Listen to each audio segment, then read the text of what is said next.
coup, Kevin, je te laisse ouvrir le bal avec la Wave 2 Spring. Tu as un petit rappel de ce que c'est, c'est sorti quand, et du coup, qu'est-ce que ça nous apporte? Tu as pu le tester. Yep. Du coup, la Wave 2 Spring, c'est une grosse livraison de nouvelles fonctionnalités que Microsoft a mis en avant dans Microsoft 365 Copilot. Donc, parmi les nouveautés principales, c'était une refonte complète de l'expérience utilisateur avec l'arrivée d'agents qui étaient très attendus, qui sont basés sur des modèles de raisonnement avancés, donc Researcher Analyst par exemple. Il y a les notebooks qui sont arrivés aussi. En fait, Microsoft se mettait finalement à un niveau par rapport à ce que d'autres concurrents faisaient, aussi bien sur la partie expérience utilisateur, mais aussi sur ce que ne voit pas l'utilisateur, donc le fond, en fait, l'architecture, la qualité des réponses qui sont fournies par Copilot et sa capacité à faire des choses en fait que n'était pas capable de faire Copilot jusqu'à présent. Donc ils ont jamais fait ça, de rattraper les concurrents. C'est pas vrai, Kevin, je vois pas pourquoi tu dis ça. On dit rien. Pardon. Jamais. Et du coup, là, ça avance, parce que la Wave 2, elle a été annoncée en avril. Les déploiements commençaient à partir de fin avril. Donc là, au fur et à mesure, ça arrivait. De mon côté, je l'ai depuis mi-mai, à peu près, sur mon Copilot à moi. Et donc, j'ai pu tester tout un tas de fonctionnalités, les notebooks, la nouvelle fonctionnalité créée qui permet de générer des images de meilleure qualité. Tu sens quand même qu'il a noué une relation forte avec son Copilot. Il vient de dire mon Copilot à moi. Il est différent de ceux que les autres ont. C'est révélateur. Exactement, c'est révélateur. Désolé de te couper, Kevin, mais ça devient assez grave, je pense. Je suis tombé dedans, je crois. Je pense que tu es tombé dedans. C'est ça. Du coup, voilà, je ne vais pas parcourir toutes les fonctionnalités, parce qu'on en avait parlé déjà avant, mais c'est plus pour mettre un peu à jour par rapport à ce qui s'est passé suite à la Wave 2 et les fonctionnalités qui n'étaient pas encore livrées, qui sont en train d'arriver. Une première fonctionnalité que j'attendais beaucoup, c'est la nouvelle expérience de recherche. Donc pour rappel, Copilot, quand Microsoft a refondu l'expérience utilisateur, ils ont refondu en réalité tout le portail Microsoft 365. Et dans le portail Microsoft 365, la page d'accueil avant, c'était la recherche. Donc une recherche par mots-clés. Ouais. Là, ce qu'ils ont fait, c'est que la page d'accueil de Copilot. Alors, de Microsoft 365 à l'époque. Je crois. Aujourd'hui, la page d'accueil de Microsoft 365, dès qu'on arrive, c'est sur le chat Copilot. Peu importe qu'on ait une licence dédiée, pas dédiée, c'est Copilot. Si vous avez une licence dédiée, ça arrive côté travail. Et quand c'est une licence gratuite, incluse, c'est la partie web. Sauf quand tu redémarres jamais ton PC et du coup, tu es toujours sur ta dernière discussion. C'est vrai qu'il faut penser avec un PC Windows de redémarrer son PC de temps en temps. Il y avait le bouton recherche qui, en attendant la release, en fait, était l'ancienne expérience de recherche de Microsoft 365. Là où maintenant, les utilisateurs commencent à avoir, et c'est le cas de mon côté, dans mon Copilot, d'avoir en fait la nouvelle expérience de recherche qui est activable. Donc la différence, c'est que là, on va pouvoir, dans la barre de recherche, rechercher soit en mots-clés, soit en langage naturel, et du coup, cliquer sur si on veut avoir une recherche Copilot ou une recherche un peu normale, on va dire. Okay. Et du coup, même la recherche normale a été améliorée parce qu'il va aller chercher absolument partout. Avant, là où il s'arrêtait plutôt sur des documents et sur des espaces SharePoint, là, il va aller chercher dans les discussions Teams, à l'intérieur des emails. En fait, tout Microsoft 365. Il ne faisait pas ça déjà? Non, il n'allait pas jusque dans les messages Teams. Par exemple, dans le centre de recherche Microsoft. D'accord. Il allait dans les mails, mais il n'allait pas dans les messages Teams. D'accord. Donc là, il va même aller chercher à l'intérieur des pièces jointes dans les mails. Voilà. Il y a les filtres qui sont possibles sur la droite. Mais là, ce qui est nouveau, c'est que c'est un peu mieux mis en avant. Côté Microsoft 365, il y a ce qu'on appelle des connecteurs graphes. Les connecteurs graphes, c'est connecter des services comme ServiceNow, Salesforce et compagnie, et déverser ces informations dans le graphe. Mais avant, c'était pas très user-friendly la manière dont c'est apparu. Il fallait que l'administrateur rajoute des nouveaux nœuds. Il fallait que ces nouveaux nœuds soient configurés. C'était dans un bandeau horizontal et après, c'était la catégorie autre en fait. Il fallait cliquer, c'était pas très user-friendly. Maintenant, le fait d'avoir mis ça de manière verticale, ça permet d'identifier en fait avec un peu plus de facilité toutes ces sources de recherche. Donc c'est plutôt pas mal. Là où j'attendais par contre un peu plus d'évolution, c'était ce qu'ils avaient présenté dans la démo qui n'est pas encore là, c'est que quand tu tapais en langage naturel ta recherche, tu n'étais pas obligé de cliquer sur rechercher dans Copilot, c'était censé apparaître comme un peu dans Bing, le résultat généré au-dessus et en dessous les résultats. Ça, c'est pas encore là. Donc je pense que ça va être une troisième phase de déploiement. Mais en tout cas, la nouvelle expérience, déjà, comme elle est meilleure que l'ancienne. L'idée, je pense, c'est qu'ils veulent synchroniser tout ce qu'ils appelaient le seamless integration. Ouais. Parce qu'au-delà de ça, tu as l'intégration seamless des custom copilot et des agents déclaratifs qui aujourd'hui sont pareils. Tu dois, tous les sous-agents que tu vas rajouter, tu dois le dire l'agent.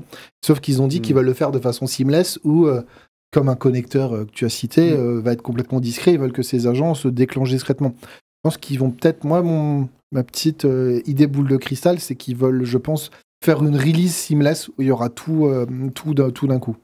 Ce qui est intéressant en complément, c'est que ça montre quelque chose qu'on explique, notamment quand on met en place Azure AI Search, etc., la recherche avec des moteurs de recherche, c'est qu'ils ont mis en place la notion d'hybrid search. Oui, la recherche par mots-clés restera toujours valable. En fait, ça ne sert à rien de vouloir tout chercher avec une IA générative. À un moment, si je recherche un terme exact, et que du coup je l'ai dans le document source, dans le titre, etc., elle sera toujours plus pertinente que essayer de vectoriser, etc., de faire de la similarité. Et peut-être moins consommatrice aussi, et parce moins qu'on pense aussi un peu à l'émission CO2. Oui, tout à fait. Donc là, ils intègrent directement ce qu'on est capable de faire par ailleurs dans le monde Azure, la recherche hybride, donc en fonction de si tu as le mot-clé ou non, c'est l'une ou l'autre qui prend le dessus.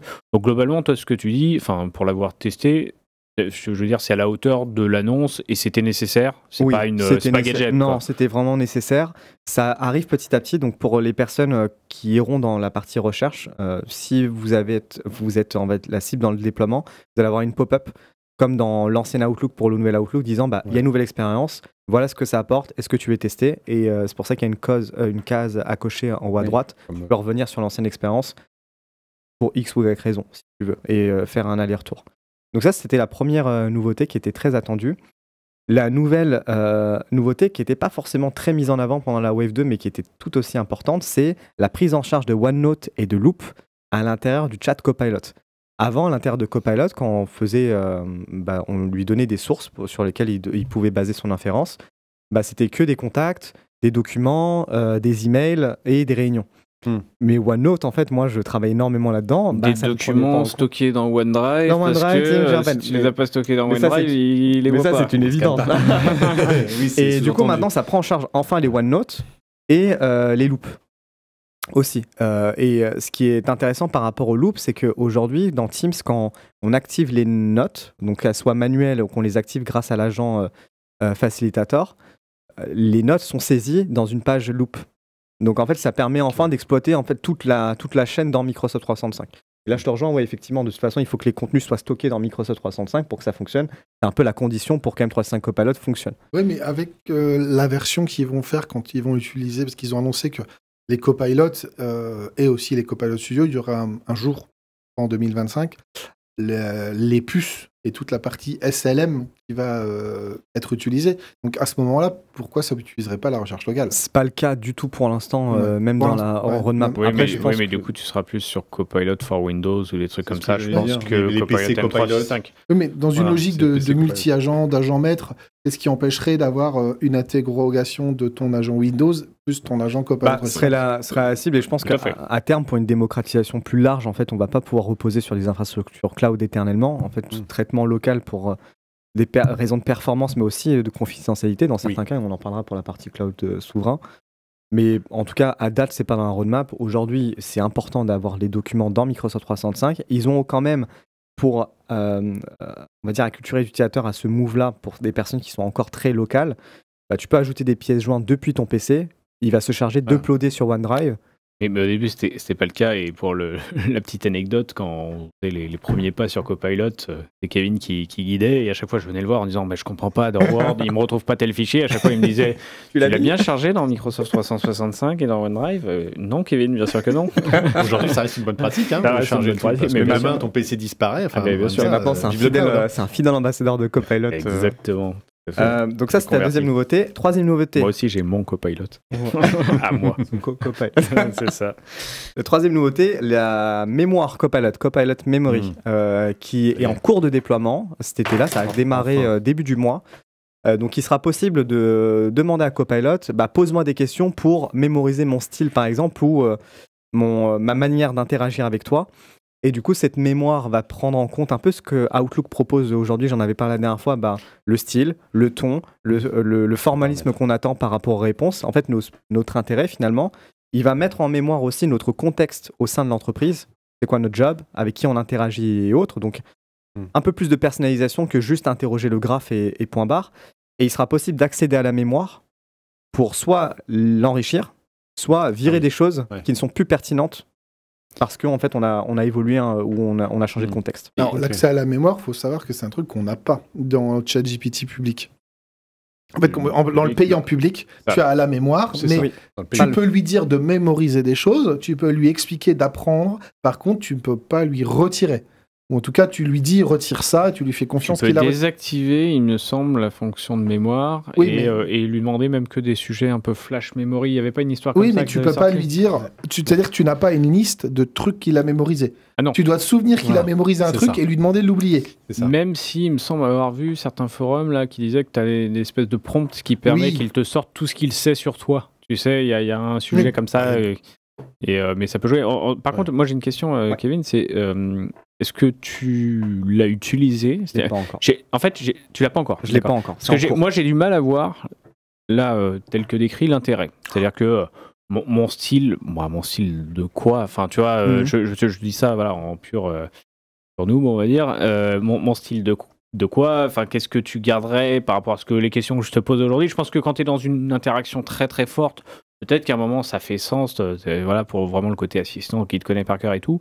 Aujourd'hui, j'ai du mal à le percevoir ça. Je dis pas que c'est une mauvaise fonctionnalité, mais je dis que moi ça me paraît encore un peu flou sur ce que ça va m'apporter. En fait, moi je peux dire que ça te change la vie, parce que moi je l'ai côté GPT. Et au début ça a l'air ridicule parce que t'as pas le réflexe de lui faire mémoriser, mais il mémorise aussi tout seul.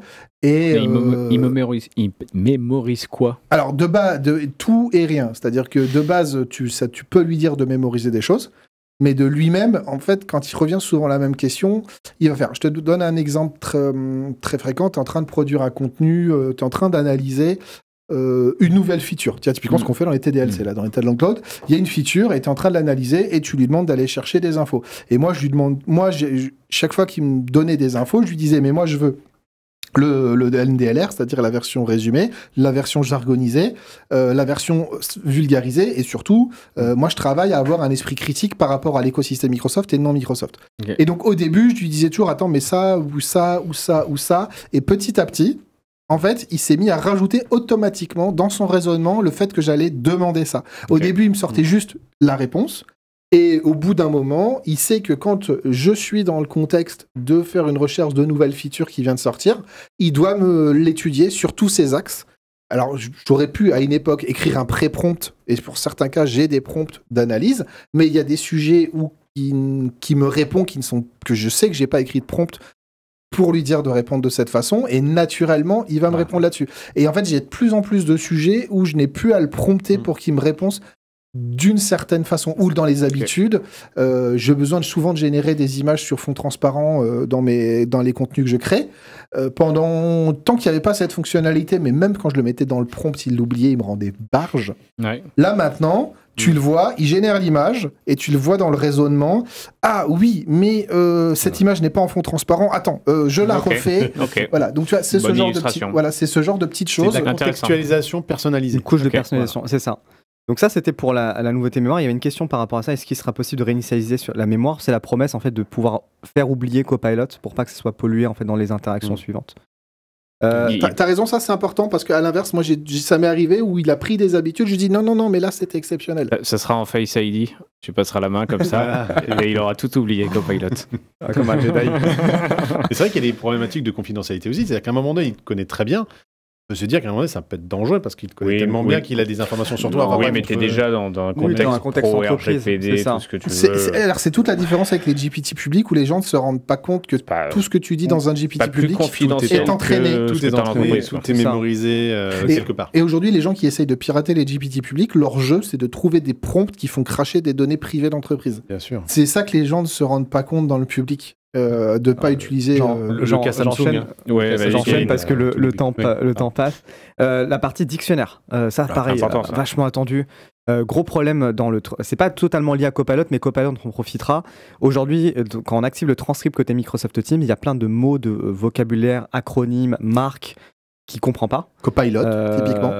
Ouais, par exemple. Copilot, typiquement, il sait pas l'écrire. Et du coup, maintenant, chaque entreprise pourra, le déploiement est en cours cet été aussi, pourra charger son propre dictionnaire personnalisé avec tous ses acronymes et autres, pour que le transcript côté Teams le comprenne bien, et du coup, par extension, Copilot. Et tu le charges associé à une voix? Non, tu le charges déjà pour qu'ils comprennent les mots. Après, c'est eux, ils font leur tambouille. Donc ça sera mieux. Déjà, ce sera pas parfait, je pense pas, mais ça sera mieux que là aujourd'hui rien. Aujourd'hui, je lui fais reprendre. Je lui dis écoute, remplace fabrique QE parce qu'il pense que c'est une fabrique au sens. C'est le même sujet sur Foundry. Oui, qui est fonderie. L'atelier, la forge. Voilà, donc il y a des choses. Ça fait 2 ans que les clients le demandent depuis que Copilot a été lancé. Voilà. En tout cas, c'est tous les utilisateurs Microsoft 365 vont en profiter pour de l'acronyme métier, pour tout ça. C'est normal. Les copains du lot, je l'ai déjà eu. Après, il y a 2 autres fonctionnalités, pareil, qui sont en cours de déploiement. Il y a la priorisation des mails dans Outlook. J'en avais parlé déjà en septembre de l'année dernière. C'est une feature qui n'arrête pas d'être retardée. Ça arrive enfin à partir de cet été-là. En gros, ce qui se passe, c'est que tu vas pouvoir demander à Copilot de faire un tri, non pas antéchronologique, mais par priorité. Et du coup, c'est lui qui va définir la priorité par rapport au contexte du mail. Et si tu n'es pas d'accord avec son niveau de priorisation, tu peux lui donner le feedback pour qu'il mémorise la prochaine fois, par exemple, qu'un mail de Kevin, il est ultra important. Tu vois, ce genre de choses. Ouais, donc ça, c'est fou. Ça sera disponible que dans le nouvel Outlook. D'accord. Ils n'ont pas fait d'annonce pour l'ancien. Mais voilà. Autre nouveauté qui est en train d'arriver, c'est les People Skills. J'en avais parlé dans un précédent épisode. C'est une refonte complète dans Microsoft 365 de sa carte de visite. Les entreprises qui activent ça, c'est sans surcoût, inclus dans les licences Microsoft 365. Ça va permettre en fait de bénéficier de skills issus de LinkedIn. Donc il y a 18 000 références de skills. Ah oui. Donc ça va éviter à ce que les utilisateurs potentiellement mettent manuellement de différentes manières. Les entreprises pourront ajouter des skills qui leur sont propres par-dessus ces 18 000 côté LinkedIn. Et pour ceux qui ont une licence Copilot, Copilot se charge de faire l'association des skills à ton profil en fonction de ce que tu fais au quotidien. C'est quelque chose d'intéressant parce qu'on s'est toujours interrogé sur la frontière entre, depuis le rachat LinkedIn par Microsoft, les données que tu as sur LinkedIn et donc c'est un contrat entre la personne et l'entreprise et le B2B finalement et le monde M365. Et là, on voit qu'ils capitalisent plutôt sur la base de connaissances qu'ils ont sans rapatrier tes skills que toi t'aurais sur LinkedIn, parce que là il y aurait un vrai problème de contrat, en fait t'as pas signé pour ça sur LinkedIn. Par contre ils capitalisent sur le fait de dire on a la meilleure base de skills globale, donc on vous la met à disposition et c'est intelligent, enfin je trouve ça extrêmement intéressant parce que c'est très fort. Et ce qui est bien, c'est que pour les utilisateurs de Copilot, il y a trois fonctionnalités qui leur sont propres. T'as du coup l'alimentation des skills automatique. Tu as un agent Skills Agent qui va te permettre de rechercher via cet agent-là des compétences dans l'entreprise en chattant avec lui, enfin un agent quoi. Et troisième, ça va plus intéresser les RH, c'est que ça va leur ouvrir un pan dans Viva Insights aujourd'hui qui n'est pas disponible. Ça va leur permettre en fait d'avoir un tableau de bord des compétences au sein de l'entreprise et de voir quelles sont les compétences qui sont surreprésentées, sous-représentées par rapport à ta stratégie d'entreprise et prévoir du coup ta stratégie de recrutement, de formation, montée en compétences, la totale. Voilà. Donc en cours de déploiement, nous sur la capture d'écran que on vous avait montré, c'est sur notre tenante, donc voilà, on pourra l'activer. Donc là, nous on va étudier ça et on vous fera un retour là-dessus. Et la dernière news qui n'est pas des moindres, c'est sur la partie gratuite incluse de Copilot dans les licences Microsoft 365 sans licence. C'est l'annonce de Microsoft que Copilot, pour ses utilisateurs gratuits, va apparaître dans Word, Excel, PowerPoint, OneNote et Outlook directement dans les applications, comme chat. Alors, la différence, ça va être quoi? C'est qu'ils vont juste pouvoir poser des questions, c'est plus pour des actions de consultation. Donc, résume-moi ce document, explique-moi cette formule Excel, ce genre de choses. Aujourd'hui, c'est pas le cas. Donc, les utilisateurs, ce qu'ils sont obligés de faire, c'est prendre, aller sur le chat, copier, coller, récupérer l'info. Donc, c'est plus une expérience intégrée pour pas que les utilisateurs soient tentés, par exemple, pour avoir une intégration d'IA générative directement dans les applications, qu'ils aillent dans le store Office, qu'ils prennent une extension ChatGPT ou je ne sais quoi, et avoir ça directement dans l'application. Je trouve que c'est un bon pas, c'est une intégration un peu on l'a côté Power Automate, et dans Power Automate, au début, c'était à côté, un chat à part, c'était un peu naze. Aujourd'hui, il voit tout ce que tu fais dans ton Power Automate, et quand tu as même un bug, au moment où tu exécutes et qu'il y a une ligne rouge ou un bug, il te dit au fait, il s'est passé ça à tel endroit, est-ce que tu veux que je le modifie pour toi? Donc, il sait faire ça dans un Power Automate, il saura faire ça très facilement dans un Word ou un Excel. Parce qu'on parle même dans un Power Automate, il m'écrit des formules PowerFX. Donc écrire du VB Excel, il va y arriver. Hein. Il fait pareil en data, sur la partie Azure Data Factory. C'est quand même une bonne innovation. Parce que c'est vrai qu'il y avait ce rôle, je suis à côté mais j'interagis pas, qui était problématique. Et ça va un peu changer la donne. Ouais, puis ça va permettre aussi d'utiliser plus facilement Copilot dans les outils. Ce qui est la promesse de base, surtout quand même, c'est l'assistant à la productivité. Donc faut l'utiliser. Et c'est ce que tu dis, c'est que ça poussait les gens à prendre des extensions de concurrents. C'était le bazar. Hein. Bon, on va finir sur cette nouveauté. Donc ce qu'on se dit, Kevin, du coup, je coupe un peu, désolé, mais voilà, pas mal de sujets. Donc on rappelle sur la Wave 2, on avait le premier sujet du coup que tu as présenté. Ça a commencé par le search, l'amélioration de l'expérience du search. On a eu le dictionnaire. On a eu. Tu m'en as mis tellement que. Le dictionnaire, le support de OneNote et Loop à l'intérieur du chat, les people skills, Outlook, priorisation d'Outlook. Et la dernière. Copilot pour les utilisateurs gratuits. L'expérience est améliorée avec l'intégration du chat directement dans les applications. Une Wave 2 assez dense qui commence à délivrer ses promesses. Ça vous impactera forcément dans l'usage et c'est une excellente nouvelle.